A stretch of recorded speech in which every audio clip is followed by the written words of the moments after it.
All right, everybody, it's Astro D, loving relationships. You already know. That's my specialty. So in the last video, my bad, I said I was going to move on to Venus, Mars. But you can actually check out that video. I already did it in my Mars through planets, Mars planets Synastry video. And in that playlist, I break down Mars, Venus Synastry. So I decided to do Venus, Venus. Venus, Venus Synastry. I really like this. I actually think, I always think there's so many are important, but this is important too. I really like this because this is a match here. This can work. This can actually work. Of course, not in a square, but we're going to talk about why. I'm going to break down why. I'm going to talk about the higher, lower vibrations. And again, I might need to recap this, but I'm giving the major aspects and I'm breaking them basically down into discord and harmonic. So the good one, the ones that are definitely bringing more harmony, more ease to the situation, and the ones that are tough. Personally, I think it's all tough. Because even in the freaking trine, when you're like, oh, this is easy, there's nothing like taking for granted a good thing. There's nothing like taking for granted something that was easy and then having to deal with it on a harder side. You value and you appreciate that more. So I don't look at any of this as easy anymore. Every single aspect has some form of life's difficulties right behind it. It's just about learning how to transform these to make them work for you. Like if you're ahead of the game and you've been learning Synastry, you've been taking my courses that you can find at the bottom description, or you've booked a reading with me or I've taught you something. There's so much information I give available. If you've been doing this, you can look and see, wow, this person kind of seems boring to me, but why? Let me check out this Synastry. Oh, we got so many trines. Don't you take that person for granted. Let me work on it. Let me work on the excitement of this. Let me try to do something with them that's grand because it'll be just easy and smooth and boring for us to do. We'll get that done.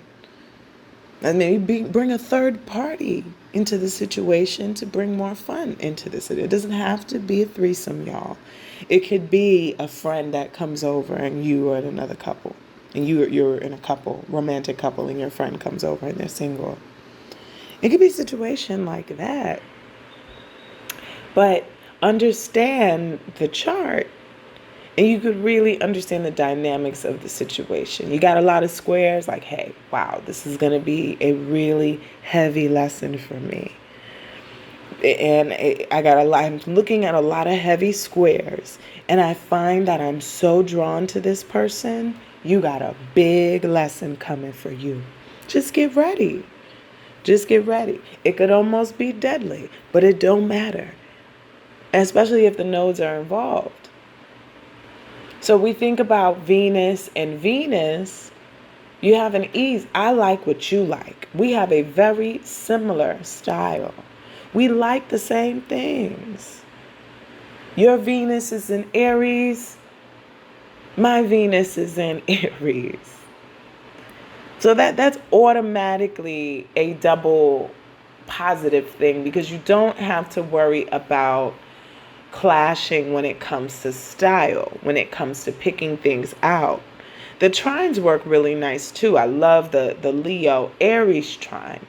Aries is like, I got that passion, I got this fire. And Leo is like, bring it, I deserve it. I deserve that type of passion for real. Sagittarius is like, let's go, let's get it. I want to be honest, I want to be straightforward. Aries is like, I like that too. I love that. I love that, that you like bold colors. I like passionate, bright colors too. So that's on a style level. The value systems are similar. Value systems are extremely important. Value systems have to be one of the number one important things in bringing a relationship together. Why? Because Venus represents relationships and Venus represents values.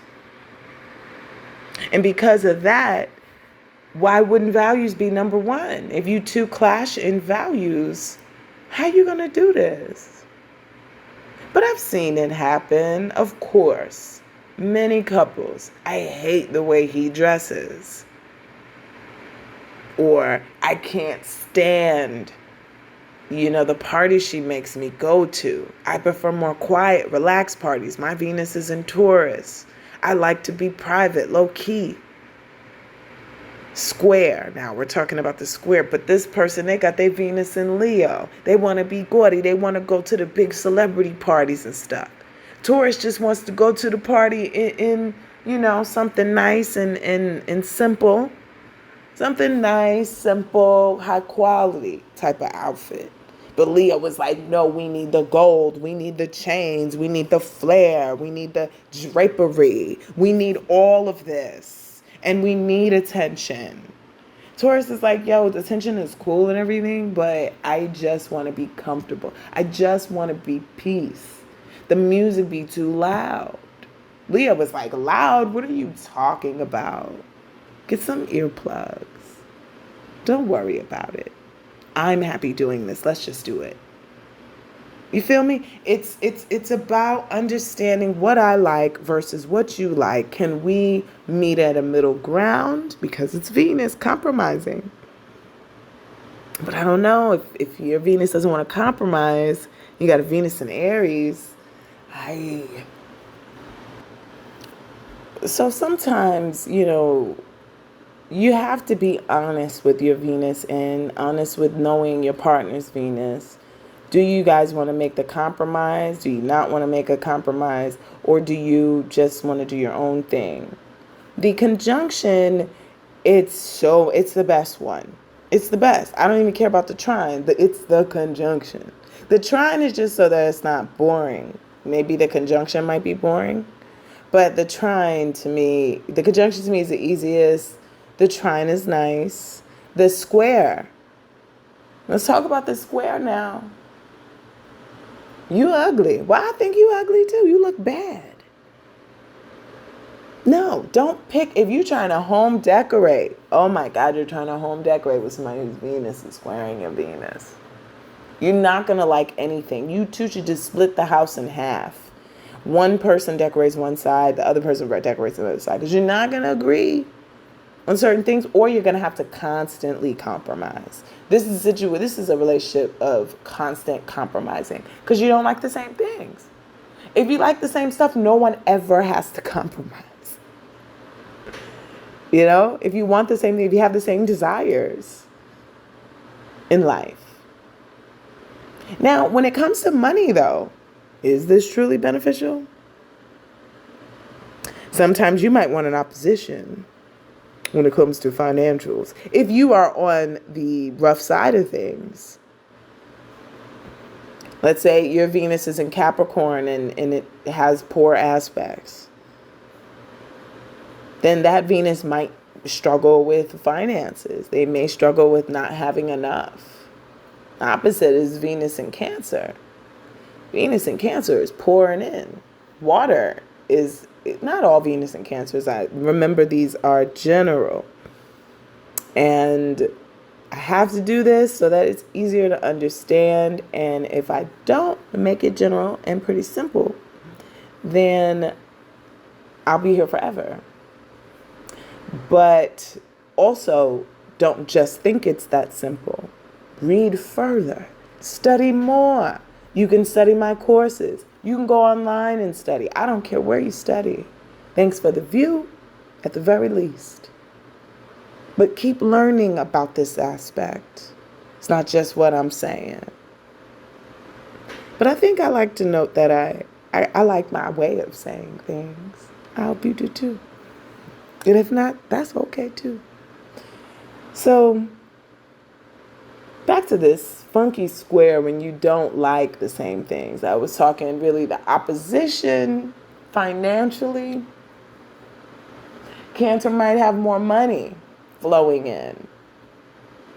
You know, the money might be more liquidable, whatever, liquid. Anyway, but the money might be flowing a little bit easier for that Venus. That Venus is not really worried about restriction. That Venus is just like, as long as this is spent on the home. Capricorn, you're broken, you need stability. I'm trying to like make sure we have a home. So that opposition isn't bad for the Capricorn. I mean, for the Venus persons, especially for the Capricorn person. Now, the Venus person, because it's like, if Venus is debilitated, right? Let's say Venus was strong in Capricorn.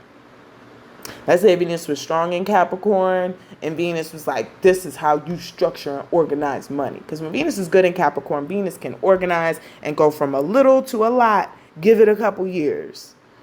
They will slowly build an empire that could last forever. And this Cancer is like, I just want to spend money in the house. I just want to be comfortable. Spending money on comforts, food, things like that. And Capricorn is like, you need to get a little uncomfortable. I'm going to need you to get a little uncomfortable and save some money. You don't always have to spend money on a home. Okay? We're comfortable. This is good. This feels good enough. But I just want to buy some more drapes. Because nope, we don't need that. You see? So the opposition with Venus is actually really healthy for the two people. It's not as bad as just the square. Do you really need it? Do you want to work through it? Are you in the mood? Are you in a good place in your life to work through difficulties like this? What are your energy reserves for squares? That's what I got to tell myself. If there's a certain amount of squares, I'll be like, do I really have the energy to fight this? Is life tough right now? Or, you know, or did I just come from a really rough battle and I just want a smooth, easy type of companionship? And you have to decide. So I hope that you really enjoyed this video and you love looking at this drawing and you got a further and deeper understanding of Venus when it is hitting itself. I enjoyed making it. So I hope you like this video at the bottom and have shared this video somewhere to have some, share it, and you are subscribed to my channel, and that you take care.